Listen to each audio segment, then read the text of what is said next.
Just One Word. The Biella Series, Chapter 1. Read by the author. Author's note. This is a story post inspired by Angel Face and for her birthday. Happy birthday, sweetness. Part 1 of the Biella series. She was here, at the school, the school of nobility. She had been chosen from among so many all across the galaxy. She still marveled at it. She'd been at the school for many years, but still the wonder of it infused her. Ariberi Biella, her friends just called her Biella, strolled past groves and gardens of every conceivable shape, size, hue, and texture. Gardens and landscapes were inextricably linked to the new nobility. The gardens and groves of the school all represented the qualities that the new nobility were to stand for. Anyone could join the new nobility. She walked past gardens representing grace, courtesy, goodness, honor, virtue, and many more. There was no set definition of what constituted nobility. One just knew. There wasn't a status to it either. That was harder to understand. It had taken a long time to establish that, and many had washed out from the schools. Now it was simply just common knowledge that nobility and ego, vanity, self-importance, or fame just didn't go together. The new nobility were there to serve. They were there to be experienced. They added to the world around them. But her thoughts were elsewhere that day. She had been struck by the diversity of the new arrivals she had seen earlier. She had wondered what it would be like to be on their worlds. What would she need to be if she were to go there? It got her to thinking. She asked her friends, if you were to wake up on a strange world with your memory gone and you could only remember one word, one concept, what would it be? Happiness, Aki immediately responded, always the impulsive one. Not so sure that would be best, Kaljun said. What if you woke up on one of the new reformed worlds? They are a serious bunch, that lot. You'd be in trouble pretty quick over there if you went around happy all the time. Oh, yeah, Aki grumbled, and they all laughed. The image of the irrepressible Aki in amongst the dour and gloomy new reformers was just too funny. Aki was very new and very young. The selection methods were many and varied. In Aki's case, it was a physiological predisposition to nobility.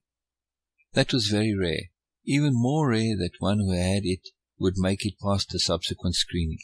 Most with that predisposition just could not avoid developing a sense of entitlement. Biella, fierceness for me, said Marco. I know it seems odd at first, but hear me out. He looked around the group to make sure he had their attention. Fierceness does not necessarily mean aggression, just as ruthlessness doesn't necessarily mean cruelty or meanness. I mean, fierce as in very energetic, determined, being ready for anything. There was some thought on this. That seems good. You'd have the fierceness to protect you as well, in case it wasn't a friendly world, someone at the back said. Yes, but, a very shy and tiny voice ventured. Biella had interacted with them a few times and could still not pronounce their name, and indeed she wasn't even sure what sex they were. She simply called them the community, as most others did. On my world I am by far the fiercest of anyone, no jokes. With that everyone cracked up with laughter, and the community joined in also. As there was no meanness or belittlement in the laughter, it just was funny. The one who had spoken was the most placid entity by far that any of them had ever known. The idea of them as fierce was just too funny. No, truly, they insisted. I have a cousin that literally doesn't move for weeks on end, and he's no exception. Fierceness would make you just too fast where I'm from. You just go by everyone. They just wouldn't be able to and wouldn't want to tune into you. This all took quite a while to come out, and it was evident that it had been an effort for the community. Nora spoke up next. She was a wild, clever girl with penetrating insights, full of surprises. A rocket ship of a girl. What about fluidity? She asked. A channel of concentration furrowed across her forehead. She was already debating herself. I was thinking of where you'd be able to fit in everywhere, be whatever anyone wanted. The champion of appeasement, she exclaimed, putting an end to her own argument before anyone else. She had already worked it through, high octane all the way. But, someone started to say, Appeasement, Nora asserted. Do I have to spell it out? She said with a great big grin. Her infectious, ever-present good humour made them laugh. Biella said, Let's just shoot out the first concepts that spring to mind until we hit upon the one that sticks. I'll start with kindness, love, goodness. Strength, Nora said. Knowing it wasn't good, but understanding immediately and wanting to help get the process moving. The new nobility concepts, harmony, grace, love, appreciation. Fearlessness, Nora interjected, having just thought of it. She knew it was on the wrong tack, but she wanted to stimulate the conversation to non-obvious concepts. She was a rocket ship of a girl, that Nora. Ambition, greed, desire, Ch1 said with a twinkle in his eye. He beamed at Nora as if this had all been her idea, teasing her. She scowled back at him, startling him for just a second, but then smiled broadly. She was too quick for him. Fearlessness was a good one, Hermund said. More with ness at the end. Ruthlessness, Biella asked. There was a pause as they considered this, for they all well understood the necessity of ruthlessness when it came to doing good. It was the indispensable tool of good mothers everywhere, was it not? Calm, patience, discipline, forbearance, tolerance, a flurry of ideas swirled about them. Wait, Aki said. Go back one or two. Forbearance seems a good one. What's wrong with forbearance? Sweetness, lethality, eagerness, charm, Hermund said. At least a couple in there ending in this. Forbearance won't necessarily allow you to initiate, Nora said absently. Her mind had already raced ahead. Fearlessness may make you too bold, which nixes boldness also. Ruthlessness lacks joy. Harmony lacks decisiveness. Calm, patience, and discipline all lack creativity. She was presenting the counter to the concepts already mentioned and eliminating new ones all at the same time. She wanted to speed this along. She knew her friend Biella already had the answer all along. Just because you can predict something doesn't mean you will be able to change it or be able to overcome it, she threw in for good measure. She was a rocket ship of a girl, that Nora. Well, Biella, out with it, Nora demanded, straining forward eagerly, inadvertently and subconsciously brushing up against Hermund. There was no accounting for taste sometimes. Hermund smiled broadly, forgetting the conversation. He wanted to blast off that rocket ship indeed. But Nora was oblivious to him. Well, she intended. Appropriateness, Biella breathed. They absorbed this, shaping it, each to their own, exploring it, testing it, looking for any flaws. They were all honest to a fault, wanting to make sure it was indeed the concept they had been looking for.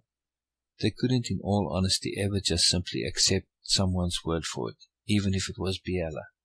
Well, that's appropriate. Ends in this, Hermund deadpanned. One never knew with him. Yes, Nora exclaimed. In order to determine appropriateness, you'd first have to determine your goals and establish the context you found yourself in. Or the other way around, depending on circumstance. The afterburners were kicking in now. It would bring wisdom, helpfulness, and charity properly into the picture, Nora raced on. Context is key, Biella said. That was the problem with all the other concepts. They were all limited in one context or another. Love seems like such an obviously good one. Yeah, love is awesome, Aki said. Why not love? Love without evolution is a dead end, Biella continued. Love without sentience can be calamitous. This is why she was Biella. Deep, magical, mystical Biella. They loved her so. In this broad and endless universe of wonder, everything, every single thing, she emphasized, everything, no matter how bad it may seem, is appropriate at some time or another. You may find yourself literally having to fight someone's battle for them. Hate could temporarily come in handy to get the job done, for instance. They mulled this over, finding instances where negativity of all kinds would be appropriate. A collective shudder rippled through the group. They didn't want to go there. It was enough to just lightly and quickly reach out along those paths. No need to dwell. They didn't want to make possibility actuality, or at least to even risk the chance of doing so inadvertently. It was one of the first lessons they were all taught on arriving at the school. The world you found yourself in was always a description. Appropriateness, they muttered and reiterated, each making it their own, applying it to themselves and their particular situations. stretching and bending it to test it every way they could think of. That is awesome. Appropriateness is always appropriate, her mum said, emphasizing the capitals. One really never knew with him. Context doesn't always pertain to your surroundings, Biella went on, but to time as well. One has to make sure to consider if one's actions are good in the immediate and in the long-term context, and in the universal context. She always had a kicker, that Biella, deep.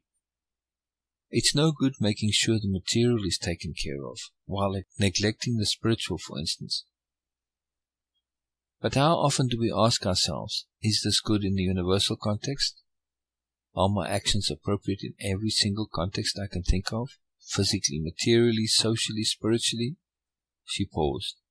Are my actions and my goals appropriate in the context of my death, my evolution, my awakening, my emergence, my actualization, my transcendence? Well, I see that I'm going to have to rearrange my life, starting now, her mum muttered too. A chorus of A's. Where to start? Nora entreated. Action. Start with remembering appropriateness in every little action, in every little microsecond, in every context, immediate to universal. Start by continuously remembering to be appropriate, Biella said with such fierce determination that they just nodded their assent. It was as if Biella were willing it right into them. That was Biella. They got up and went their ways, agreeing to meet again, to discuss and share how they were all implementing appropriateness into their lives, how it would apply to the school of nobility, how they would be incorporating all those concepts into each other, and so much more. They were alight with enthusiasm and eagerness. They couldn't wait to resume the discussion. Thanks, Biella,